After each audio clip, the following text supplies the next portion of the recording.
While I was lying in the hospital after surgery, I heard my wife and daughter's voices outside the door.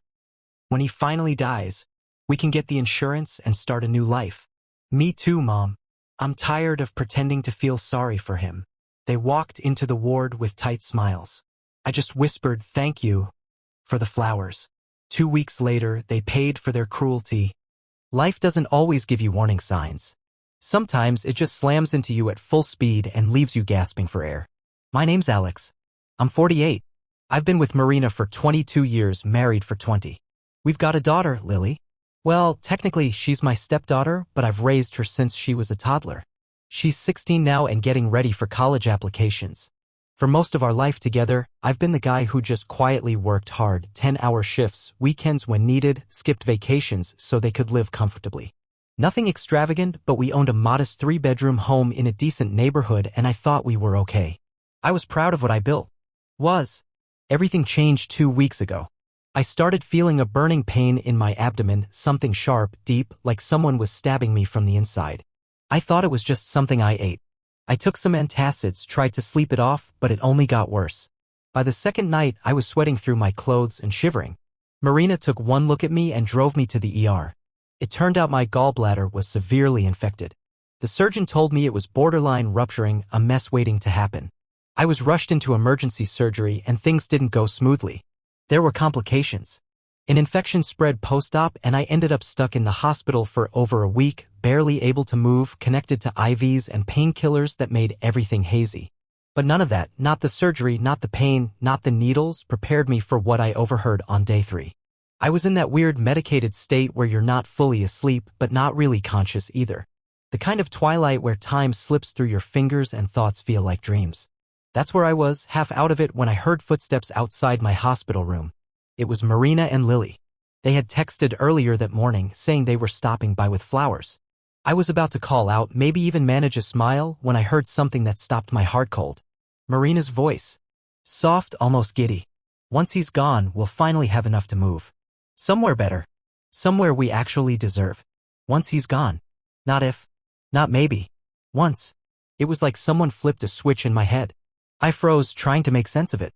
And then Lily, my Lily, the girl I tucked in every night for years, the one who used to call me daddy when she had nightmares, responded in the coldest tone I've ever heard from her. I'm so tired of pretending to care about him. I swear to God, it felt like something inside me physically tore apart. I didn't cry. I couldn't. I just laid there, breathing slow and quiet, while my wife and daughter stood in the hallway casually talking about my death like it was a minor inconvenience, a bump in the road they just needed to wait out. 10 seconds later, the door creaked open. And just like that, they walked in with fake smiles, flowers, and concern painted on their faces like bad stage actors. Marina kissed my forehead. Lily placed the vase on the side table and asked how I was feeling, like nothing had happened. I don't know how I kept it together. Maybe it was the drugs. Maybe I was just numb. I mumbled something about being tired and asked if they could come back later. They both looked a little too relieved at the excuse to leave. Once the door closed, I just stared at the ceiling. 4 hours. I didn't move. I didn't blink. I didn't even cry. I wanted to believe I hallucinated it. The medication was strong, maybe I imagined the whole thing. Maybe it was just a nightmare. But the longer I lay there, the more the pieces started falling into place. Over the past year, Marina had been asking weird questions, stuff like, do you know if your life insurance is still active? Or what happens if something goes wrong after surgery? I brushed it off at the time, thinking she was just being cautious. Lily had grown distant, too. I thought it was just teenage angst. She'd stopped watching football with me on Sundays, something that used to be our little tradition. She barely made eye contact during dinner. Always texting. Always somewhere else. I didn't want to believe it. But my gut told me otherwise. So, that night, I made a decision. I grabbed my phone, shaky hands, for still in, and texted my brother, Nick. We've always been close. I didn't explain much, just said I needed him to come by the hospital the next morning, alone. No details. Just that it was important. Nick showed up the next day at 9 a.m. He took one look at me and knew something was wrong. The nurses had just done their rounds, so we had some privacy. I told him everything. What I heard. What I suspected. At first, he laughed, thinking I was joking. Then he saw my face. He stopped laughing. I expected him to call me crazy. But instead, he just sat there for a minute, then said, okay. What do you want me to do? That's Nick. Always steady. Always loyal. I told him I wasn't ready to hire a private investigator or anything dramatic just yet. I needed quiet eyes. Someone I trusted. I asked him to go to my house while Marina and Lily were out and check the home computer. Just see if anything looked off. He had a key for emergencies. This felt like one. 2 days later, he came back. He looked sick. Marina had been Googling things like, how long after death is life insurance paid, and gallbladder surgery recovery complications. She had tabs open for houses in upscale neighborhoods we could never afford, homes with price tags double our current mortgage. There were even emails to a realtor saying she wanted to schedule viewings once things settle. It was like I didn't know the person I'd slept next to for 20 years. I remembered our 10th anniversary. We couldn't afford anything fancy, so I surprised her with a weekend in a small lakeside cabin. She cried, told me it was the most thoughtful thing anyone had done for her. Had she already been lying to me back then? And Lily. That one cuts deeper. I taught her how to ride a bike. I worked doubles to buy her first laptop for school. Stayed up till 3 a.m. helping with science fair posters. I thought we were close. I really did.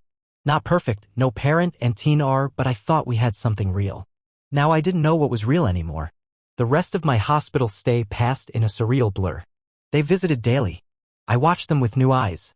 Marina still asked the nurses questions, but now I noticed how her voice had a rehearsed pitch of concern. How her eyes flicked to my vitals when she thought no one was watching. Lily scrolled through her phone, barely speaking. Always present, never really there. So I started playing the role they expected. I moaned more than I needed to. Told them I was dizzy when I wasn't. Let them believe I was still weak and foggy. Because I needed time. Time to think. To plan. To figure out what kind of man I wanted to be now that I knew the truth about the people I trusted most. I was down. But I wasn't out. And if they thought I was going to die quietly, they had no idea who they were dealing with. The night I got back from the hospital, the house didn't feel like home anymore. It looked the same. The pictures on the walls, the faint smell of Marina's perfume, the sound of the old fridge humming in the kitchen. But something fundamental had shifted. It felt like stepping into a stranger's living room where you weren't welcome, even though your name was still on the mailbox. Marina greeted me at the door with over-the-top cheerfulness. She had set up a temporary bed for me downstairs so I wouldn't have to climb the stairs to our bedroom. So thoughtful, she said, brushing my arm like she actually cared if it hurt. But I knew the truth now, that the only reason she wanted me downstairs was to keep an eye on me, to monitor my condition like a nurse waiting for a countdown to finish. She made a show of fluffing pillows and adjusting the blanket. I smiled and thanked her, told her I was still pretty wiped out. She gave me that familiar, gentle nod, the one that used to mean I love you, but now just looked like someone checking a box. Lily didn't say much. She was upstairs most of the night, locked in her room, music playing too loud. I could hear her laughing on the phone with someone around 11 p.m. I wondered if she was telling them how exhausting it was to pretend to care again. That night, I didn't sleep much. The pain was manageable, but my mind was racing. Every look, every word they said over the next few days. I watched it all like I was studying two people I had never actually known. And the most terrifying part? They were good at it. Too good. The next morning, I texted Nick again. Need your help. Something bigger. We met that afternoon while Marina was out grocery shopping. She had started leaving me alone more and more, probably assuming I was too weak to move, let alone plot anything. I let her believe that. Nick came by with a flash drive and a look on his face like he'd just walked out of a crime scene. He didn't even sit down before speaking. I found more. He plugged the drive into my tablet. There were screenshots. Dozens. Searches like, how long does life insurance take to pay out after death? Average life expectancy after gallbladder surgery complications. Is there an investigation if someone dies after surgery? Then came the emails. Messages between Marina and a realtor named Tasha, discussing properties in Oak Ridge, a high-end neighborhood across town where even the cheapest home costs more than 3 times our current place. One line stuck out. Can't make any offers yet, but it won't be long now. She had sent that email 2 days before visiting me in the hospital. 2 days before that conversation I overheard. It was real. All of it. I wasn't crazy. I wasn't high. I wasn't imagining it. She was planning her life without me. Actively. I leaned back and closed my eyes. I wasn't even angry in that moment. I was just tired. Not physically, emotionally. The kind of exhaustion that comes from realizing the life you thought you had never actually existed. That maybe you'd just been someone's paycheck. Someone's backup plan. A temporary bridge until a better life came along. Nick didn't say much. He just sat with me for a while. Quietly. Like he knew words wouldn't help. Before he left, he said one thing. Whatever you're planning, make sure they don't see it coming. That was exactly the plan. The next day, I made a call to someone I hadn't spoken to in a while. Eric. We'd gone to high school together, played football, even kept in touch over the years through Facebook. He was my best man at the wedding. He's also a lawyer. When Marina left for her book club meeting, which I'm almost sure is just wine night with her friends now, I called Eric. I told him everything. No sugarcoating, no dramatics. Just the facts. The hospital. The conversation. The search history. The emails. The shift in Lily. The gut punches I'd been swallowing every day since I got home. There was a long silence on the other end of the line. Then he said, "That's dark. But you need more. Emotion won't win a case. Evidence will." He came by the next day with a folder of advice. How to discreetly restructure my finances, how to amend my will, how to alter my life insurance policy without raising suspicion. He didn't mince words. If you're serious about this, you have to play it cold. Play it long. No warning shots. So that's what I did. First move. I contacted my life insurance provider. Marina was listed as the primary beneficiary.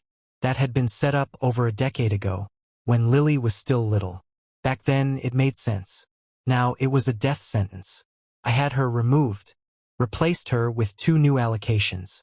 A 60% to a cancer research foundation. My dad died of pancreatic cancer. It felt right. 40% into a trust for Lily, but with conditions. She wouldn't be able to touch a cent of it until she turned 30. And the trustee in charge? Nick.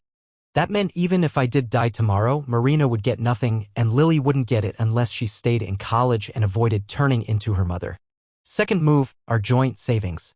We had about $37,000 saved, a lifetime of little deposits, small bonuses, skipped holidays. Half of that legally belonged to me. Eric helped me open a new account under just my name at a different bank. I transferred my share $18,500 quietly during the day when Marina was out. The teller raised an eyebrow when she saw me, pale and clearly recovering from something. "Starting over?" she asked gently. I smiled and said something like that. Nick started coming by more often after that, under the pretense of helping out while I recovered. Marina seemed thrilled at first. Less work for her. But Nick was watching her like a hawk. Listening. Noticing. He told me that whenever I was out of earshot, she'd sigh heavily like she was exhausted just from bringing me a glass of water. She barely checked on me anymore unless she thought I looked especially weak. When she thought no one was watching, she was either on her phone or on the back patio whispering into it. One night, Nick overheard a conversation she was having with her friend Lisa. She was talking about interest rates. Loans? Creative financing, she called it. She laughed and said, "It won't be long now. Just have to be patient. Just have to be patient." I started keeping a video diary. Just short clips, date and time stamped, where I talked into the camera about what I'd seen, what I'd learned. Eric said it could be useful later. Even if not in court, then at least for my own sanity. Meanwhile, I kept pretending. I winced when I moved, even if it didn't hurt. I asked for help getting to the bathroom. I spoke softly like I was too weak to speak louder. It was pathetic maybe, but it gave me space to maneuver. And it lulled Marina into a false sense of security. She started taking more me time. Shopping trips. Brunches. A weekend away with the girls, which I'm 90% sure I funded. She left me alone for 2 nights straight with a box of microwave dinners and a note, "Call if you need anything." I didn't call. Instead, I pulled out her laptop.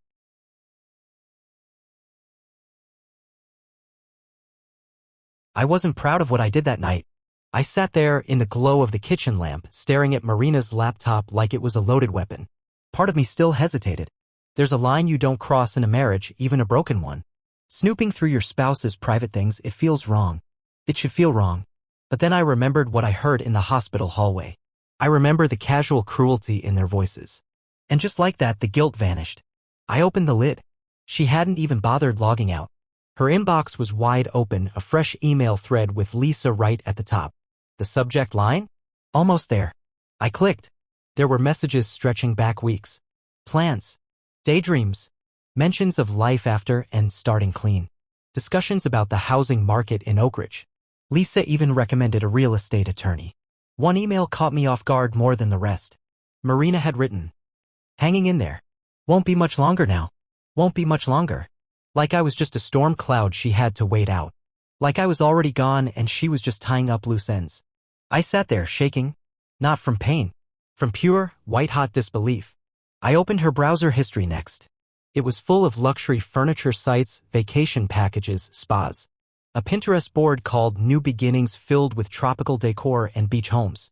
I felt like I'd walked into someone else's life. Someone who was already free of me. I snapped photos of everything.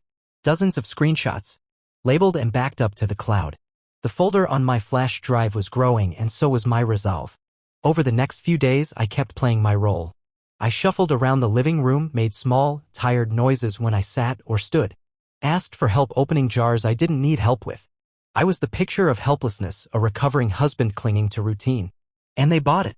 Both of them. Marina got bolder. She started staying out later, even took a weekend trip with work friends. I nodded and wished her a safe drive. She didn't even ask if I needed anything, just kissed the top of my head like she was clocking out of a shift. And Lily?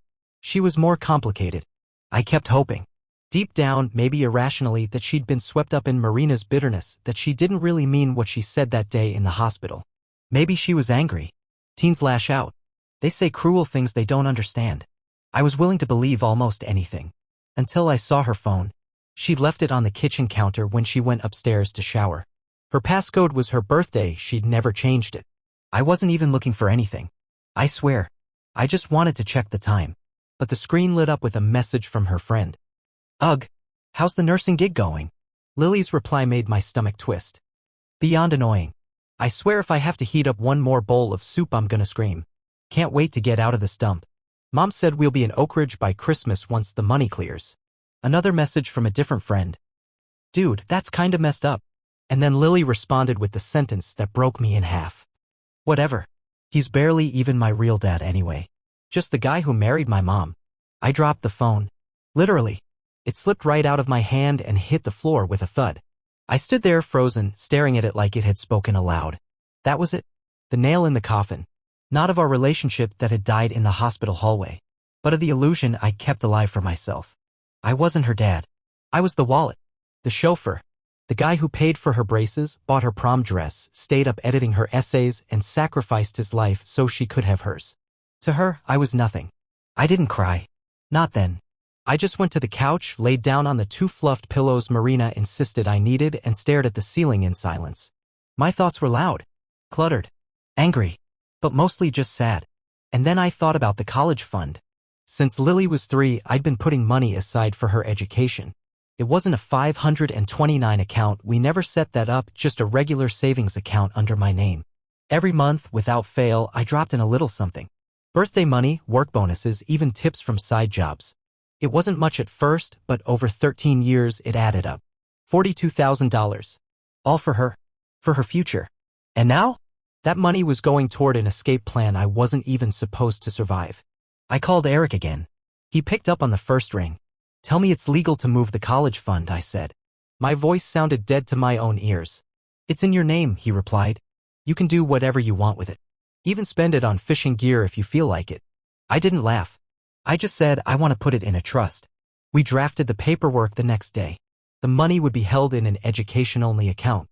Lily could access it only if she was enrolled in a certified university program and only for direct school payments. No cash withdrawals. No new cars.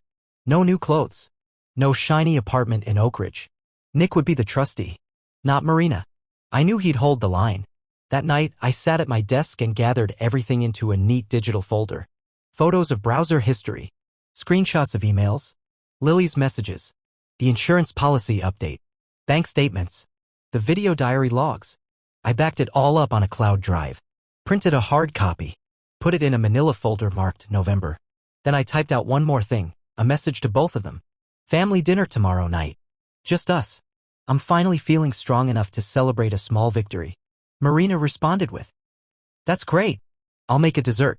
Lily just replied, Sure. Whatever. Classic. Eric and Nick both told me to wait. Get more, Eric said. Be sure, Nick warned. But I was sure. I was done. Done pretending. Done watching the people I loved prepare to profit off my funeral. The next night, I'd set the table, serve their favorite meal, and burn it all down with a smile.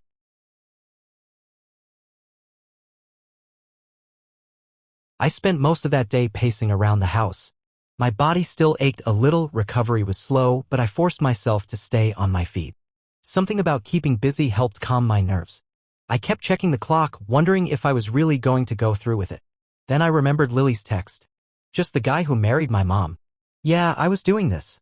I cooked dinner myself, spaghetti and meatballs, garlic bread, salad. It used to be Lily's favorite when she was little. Maybe that's why I made it.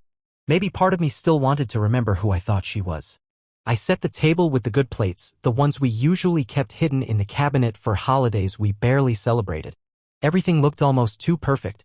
Like a photo from a catalog. A picture of a happy family. A lie. At 5:30, Marina came through the door, surprised to see the dining room dressed up. Did Nick help you with all this? She asked. I smiled. No. I'm feeling stronger today. She tilted her head like she didn't quite believe me but didn't push it. Said she was going to change before dinner. At 5:45, Lily came in, already complaining about school drama before she even dropped her backpack. What's all this? She said, stopping when she saw the table. Just thought we could have a nice dinner, I said. She shrugged. Okay, I guess. By 6 o'clock, we were all seated. Marina poured wine for herself. Lily scrolled through her phone under the table. I cleared my throat and nodded toward her. Could you put that away? Just for dinner. She rolled her eyes but obeyed. We made small talk for a few minutes. Marina talked about something at work. Lily pushed pasta around her plate. Then I spoke. Do you remember visiting me in the hospital? Day 3, specifically. They both looked up. Marina nodded. Of course. We brought you flowers. That was the day I started recording everything. They blinked. Then I pulled out my phone, opened the audio file I had saved from my smartwatch, the one from the hospital hallway. I pressed play. It was muffled but clear enough. Marina's voice. Once he's gone, we can finally move. Then Lily. I'm tired of pretending to care. Their faces went pale. Lily's mouth opened, but no words came. Marina's eyes darted between me and the phone. That's not what it sounds like, she said quickly. We were talking about something else. It was taken out of context. I wasn't even awake, I said calmly. You didn't think I heard. But I did. Marina started crying. Lily just stared at me, then at her plate. I didn't stop. I reached into the folder beside me and laid everything out on the table. One by one. Screenshots of Marina's emails with the realtor. Search history about life insurance and hospital mortality rates. Her shopping receipts, luxury items, upscale restaurants. Lily's messages calling me pathetic and celebrating the move to Oak Ridge. The trust paperwork showing she wouldn't get a dime unless it went to school tuition. Marina went from denial to defense to rage in under 3 minutes. You've been spying on us? What kind of sick, paranoid freak are you? I didn't react. Do you even hear yourself? I said. You planned a life without me. A better life as soon as I was dead. That's not true, she shouted. I was just venting. I was under stress. I waited until she finished yelling. Then I turned to Lily. She wasn't crying. Just looked stunned. Smaller than usual. Younger. I changed your college fund, I said softly. It's in a trust now. You can use it for tuition, but that's it. No cash. No Oak Ridge apartment with your mother. She blinked. I didn't mean it, she said. I was just joking. I didn't mean any of it. I was mad. You said I wasn't your real dad. She opened her mouth. Closed it again. I nodded. You're right. I'm not. But I was the one who stayed.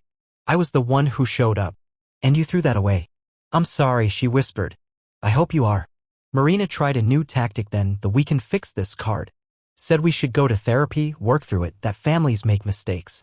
You weren't thinking about therapy when you were planning how to spend my life insurance, I said. You were thinking about granite countertops. She didn't respond to that. I stood up. I'm staying at Nick's. The divorce papers will be at the house tomorrow morning. I've already filed. And I expect you both to be out of this house by the end of the month once the assets are divided. You can't just kick us out. Marina shrieked. I'm not. The court will. Lily started crying then. Marina stared at the floor.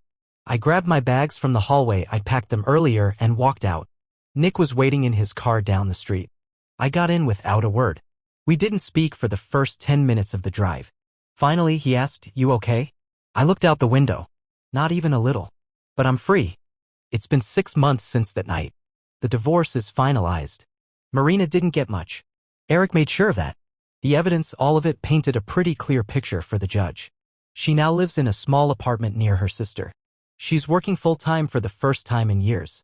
Last I heard, she's bitter and tells people I destroyed her life. Funny how that works. I moved into a small one-bedroom apartment not far from my job. It's quiet. Peaceful, even. No arguments about dinner. No eye rolls during football. Just silence, and I've learned to love it. Lily reached out about 2 months after everything happened. Asked if we could meet for coffee. I hesitated, but I agreed. She brought a handwritten letter. Said she didn't trust herself to say it all right. She apologized. Said she'd been cruel. Immature. Said she was ashamed. She didn't ask for forgiveness, just asked if I'd be willing to talk again someday. We've met a few times since. It's awkward. It's not the same. But there's a crack of light there. Something worth exploring. She started at a state university, paying for tuition through scholarships and the trust. From what I hear, she's doing well. Maybe this shook her in a way that will change things long term. I don't know if I'll ever fully forgive her. But I'm not ready to give up on her either. Marina, though? That chapter's closed. For good. Some betrayals cut too deep. So here I am. 48. Starting over. Alone but not broken. And if there's one thing I've learned from all this, it's that loyalty isn't about blood or vows, it's about action. It's about who shows up when you're broken. Who stays when things are hard. Who doesn't flinch when you're at your worst. I gave everything to 2 people who were ready to bury me alive for a payout. But I'm still here. And they'll never forget the day I stopped pretending and made them face the truth.